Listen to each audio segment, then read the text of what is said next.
జై భీమరావు భారత్ పార్టీ కాకినాడ జిల్లా పిఠాపురం ఎమ్మెల్యే అభ్యర్థి జగ్గారపు మల్లికార్జున తన సొంత గ్రామం చెందుర్తి నుండి భారీ కాన్వాయ్తో పార్టీ శ్రేణులు, అభిమానులు, గ్రామస్తులు, బంధువులు, స్నేహితులతో భారీ కాన్వాయ్తో అతి భారీ ఊరేగింపుతో చెందుర్తి, వన్నెపూడి, తాటిపర్తి, గొల్లప్రోలు మీదుగా పిఠాపురం చేరుకొని నామినేషన్ వేశారు.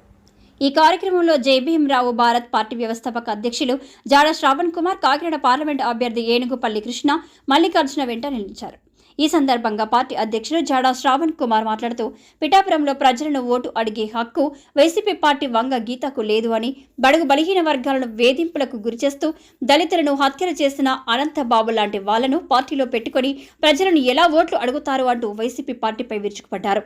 జగ్గారపు మల్లికార్జున ఉన్నత విద్యావంతుడని, స్థానికుడిగా స్థానిక సమస్యలు తెలిసిన నాయకుడిని, ఇలాంటి విద్యావంతులను నాయకులుగా ఎన్నుకున్నప్పుడే ప్రజాస్వామ్యం నిలబడుతుంది అని, ప్రజలకు మంచి జరుగుతుంది అని, కాబట్టి జగ్గారపు మల్లికార్జున లాంటి అభ్యర్థులను